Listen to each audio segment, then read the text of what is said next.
మోకాళ్ల నొప్పులకు ఎటువంటి సర్జరీ లేకుండా ఎపియాన్ పెయిన్ క్లినిక్ అందిస్తున్న అత్యాధునిక చికిత్స.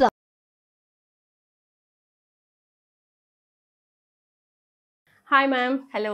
మోకాల నొప్పి సర్వసాధారణం అయిపోయింది, ఏజ్తో సంబంధం లేకుండా. మోకాల నొప్పి అంటే అసలు ఎక్కువ శాతం అమ్మమ్మలు, నానమ్మలు, బామ్మలు అనడం విన్నాం, కానీ ఇప్పుడు నేను అన్న అతిశయోక్తి లేదు, అలా తయారైపోయింది రోజువారీ జీవితం. అండ్ క్వాలిటీ ఆఫ్ ఫుడ్ కూడా మేబీ దానికి కారణం అవ్వచ్చేమో. సో మీరు ఎలా డిస్క్రైబ్ చేస్తారు మ్యామ్? సో మోకాళ్ళ నొప్పులు even as a medical student మేము చదువుకునేటప్పుడు మా ప్రొఫెసర్స్ చెప్పేవాళ్ళు, 60 ఏళ్ళకి పైన వాళ్ళు ఎవరైనా మోకాళ్ళ నొప్పులు అని కంప్లైంట్ చేస్తే then only you think of a condition called osteoarthritis. అంటే there is a natural wear and tear జరుగుతుంది, న్యాచురల్ డీజనరేషన్ జరుగుతుంది మన మోకాళ్ళల్లో. ఇన్ని రోజులు వాడాం కాబట్టి సర్వీసింగ్ వచ్చింది అనుకోవచ్చు అప్పుడు ఆ స్టేజ్ లో. Exactly 60 years. Exactly.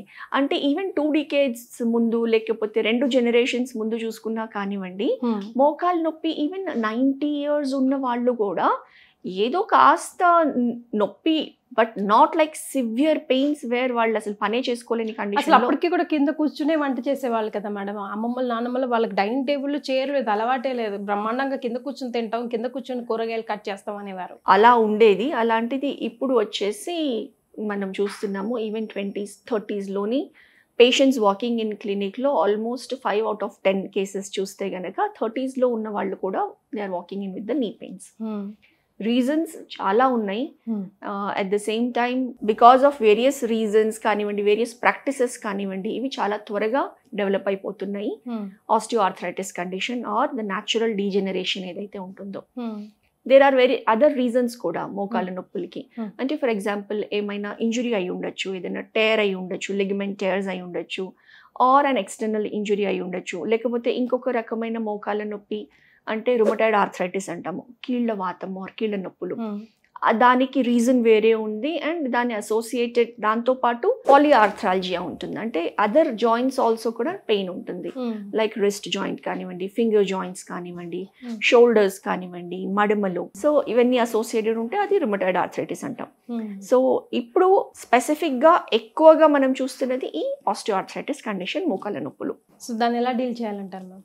So first thing, మోకాళ్ళ నొప్పులు రీజన్ ఏంటి? ఇఫ్ ఎవరైనా కానివ్వండి, మనం చూస్తున్నాము ఈ మధ్య ఇండియన్ టాయిలెట్ యూసేజ్ అనేది ఆల్మోస్ట్ 0కి వచ్చింది. అంటే విలేజెస్లో అంతా ఉంది ఇంకా అక్కడ కల్చర్, బట్ ఇక్కడ అర్బన్ ఏరియాస్, సిటీస్లో చూస్తే ఇండియన్ టాయిలెట్స్ ఎక్కడ న్యాచురల్గా మనం స్క్వాట్ చేసి లేస్తాము అనేది లేకుండా అయిపోయింది.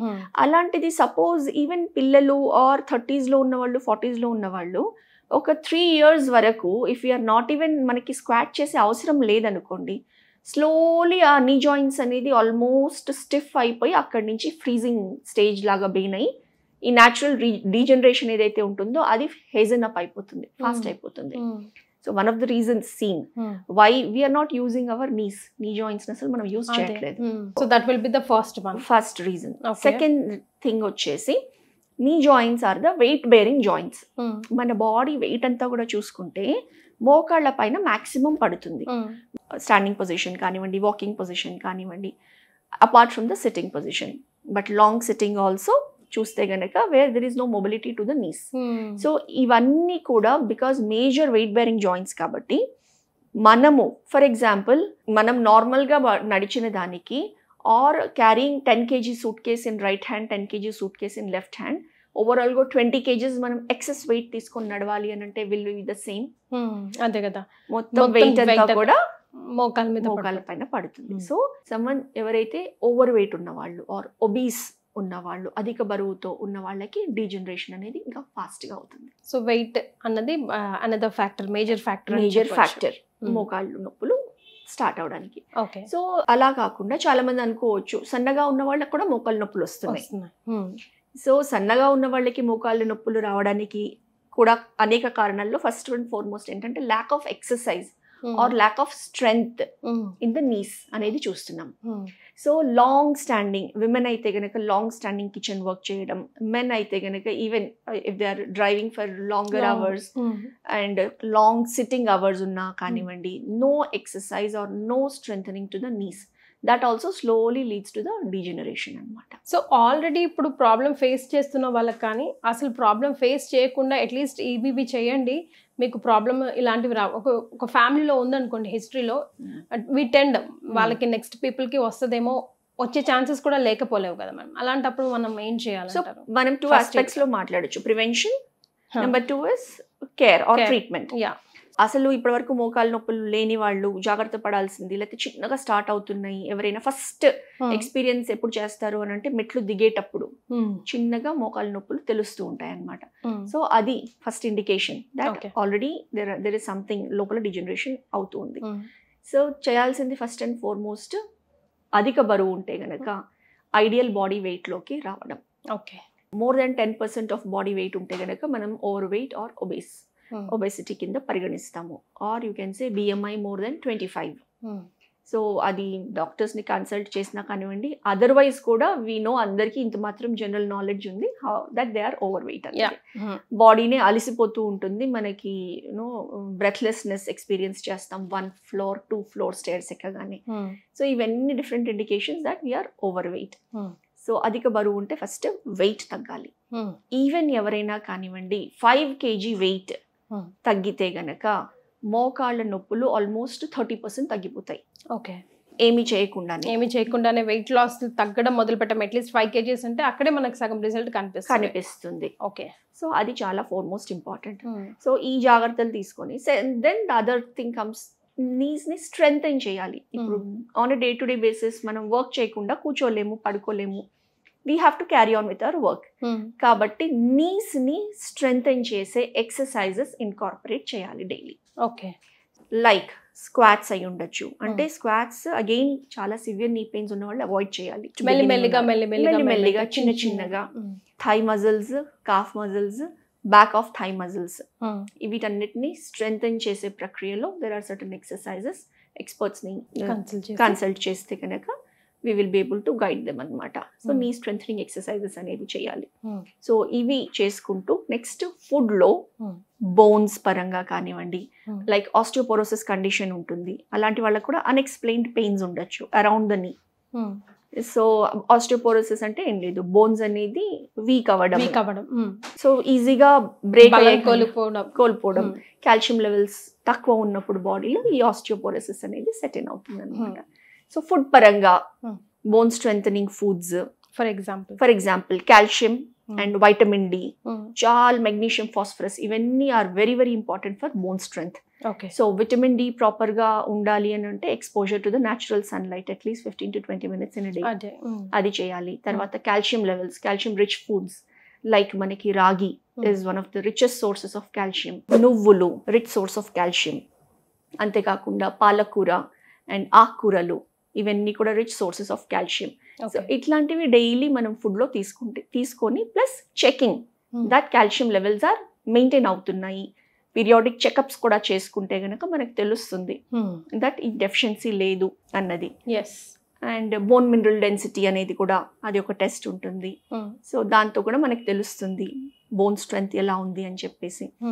సో ఇలా మనము కాన్షియస్నెస్తో, ఒక అవేర్నెస్తో ఇవన్నీ పారామీటర్స్ కరెక్ట్గా ఉన్నాయని చూసుకుంటూ మనము ఉంటే కనుక ప్రివెంట్ చేసుకోవచ్చు. How about the other side of the coin ma'am? Yes, so already వచ్చింది నీ పెయిన్స్, నడవడానికి ఇబ్బంది పడుతున్నారు, అందులో వేరియస్ గ్రేడ్స్ ఉంటాయి. సో ఆస్టియోఆర్థరైటిస్ లో 4 grades ఉంటాయి. First grade, second, third and fourth అనమాట. సో ఆల్మోస్ట్ సెకండ్ గ్రేడ్ అని అంటే గనక మెట్లు దిగేటప్పుడు, మెట్లు ఎక్కేటప్పుడు దే ఎక్స్పీరియన్స్ ద పెయిన్ అనమాట. దెన్ థర్డ్ గ్రేడ్ వచ్చేటప్పటికి ఈవెన్ కొంచెం షార్ట్ డిస్టెన్స్ కూడా నడవడానికి ఇబ్బంది పడుతూ ఉంటారు. ఫోర్త్ గ్రేడ్ అని అంటే ఇంకా ఫైనల్ వేర్ రూమ్ లో నుంచి ఇక్కడ నుంచి వాష్రూమ్కి వెళ్ళడానికి కూడా ఇబ్బంది పడుతూ ఉంటారు. అండ్ అప్పుడు ఫైనల్ స్టేజ్ ఇంకా తప్పదు అని అంటే that is when they would be recommended for the knee replacement surgery. But న్యాచురోపతిలో ఒక అద్భుతమైన treatment which we're helping out patients, hundreds of patients కి ట్రీట్మెంట్ ఇచ్చి ఉన్నది therapy called ozone therapy. So ozone లో కూడా ప్రోలోజోన్ థెరపీ స్పెసిఫిక్ గా ఏదైతే డీజనరేషన్ ఉంటుందో నీస్ లో, ఆ డీజనరేటివ్ చేంజెస్ లోపల ఉన్న ఇన్ఫ్లమేషన్ ఏదైతే ఉంటుందో, వాపులు ఉంటాయి, నొప్పి, భరించలేని నొప్పి ఉంటుందో, ఇవన్నీ కూడా ఓజోన్ అనే ఒక gas which has 3 atoms of oxygen. So it is highly reactive and highly inflammation reducing nature ఉన్న గ్యాస్ అన్నమాట ఓజోన్ అనేది. ఓకే. సో మెడికల్ ఆక్సిజన్ నుంచి ఇమీడియట్ గా కన్వర్ట్ చేసి అది నీస్లోకి ఇంజెక్ట్ చేస్తాం. Totally safe, non steroidal, no side effects, no complications. So వాళ్ళకి ఎంత టైం పడుతుంది రికవర్ అవ్వడానికి? వాళ్ళ గ్రేడ్ ని బట్టి usually 6 to 8 sessions of weekly 1 session treatment ఇస్తామన్నమాట. ఓకే. సో 6 to 8 వీక్స్ పడుతుంది. అండ్ చాలా వరకు about 70-80% of the pain, inflammation అంతా కూడా చాలా బాగా తగ్గుతుంది. సో హోలిస్టిక్గా టేకింగ్ కేర్, వాళ్ళు ఓవర్ వెయిట్ ఉన్నారనుకోండి, ఆ పరంగా డైటరీ చేంజెస్ పరంగా ఇంక్లూడింగ్ దిస్ ట్రీట్మెంట్ ఇస్తే ఎక్సలెంట్గా సర్జరీకి వెళ్ళాల్సిన అవసరం లేకుండా ట్రీట్ చేయగలుగుతున్నాము. సో పేషెంట్స్ని బట్టి వాళ్ళ కండిషన్స్, వాళ్ళు ఉన్న గ్రేడ్ని బట్టి you'll take a call like వీళ్ళకి థెరపీ అవసరం పడుతుందా లేదా అని చెప్పేసి. సో వాళ్ళకి రిజల్ట్ రావడం ఎన్ని రోజుల్లో టైం పడుతుంది? ఆల్మోస్ట్ వాళ్ళకి విత్ ఇన్ 4 సెషన్స్, 3-4 సెషన్స్ అవ్వగానే వాళ్ళకి తెలుస్తుంది the reduction in the pain. Okay. ఆ తర్వాత within that course of treatment ఏదైతే ప్రిస్క్రైబ్ చేసామో నేను అన్నట్లు 70-80% of the reduction in pain, swelling, improvement in the mobility అనేది వాళ్ళు ఎక్స్పీరియన్స్ చేస్తారు. ఓకే. ఆ తర్వాత వాళ్ళకి maintenance once in 6 months or once in year 1 session తీసుకుంటే మెయింటైన్ చేసుకోగలుగుతారు. ఓకే. మళ్ళీ తిరిగి సేమ్ పెయిన్ కానీ సేమ్ బాధ వచ్చే అవసరం ఉండదంటారా madam after this therapy, ozone therapy తర్వాత? రిపీట్ అయ్యే అవకాశము అని అంటే వాళ్ళు చేసే యాక్టివిటీస్ని బట్టి ఉంటుంది. ఓకే. ఇప్పుడు మనం కంప్లీట్లీ నీని బెండ్ చేయకుండా ఉండడము, తర్వాత స్ట్రెంథనింగ్ ఎక్సర్సైజెస్ చేసుకుంటూ ఉండడము ఉంటే కనుక, మెయింటైన్ చేసుకుంటూ వెళ్తే కనుక అంత ఈజీగా రాదు. బికాజ్ బాడీది అనేది ageing we cannot stop, wear and tear we cannot stop, only we can help slow down as it progresses అనమాట. ఆ ప్రోగ్రెషన్ని స్లో డౌన్ చేయగలుగుతాము. రైట్. అసలు ఈ ఓజోన్ థెరపీ అంటే ఏంటి, ఏ యాక్టివిటీస్కి లేదంటే ఏ బాధలకి, ఇబ్బందికి ఇది ఉపయోగపడుతుందో మరో వీడియోలో నేను డీటెయిల్గా కనుక్కుంటాను మ్యామ్. షూర్ అండి. Thank you so much. నమస్తే.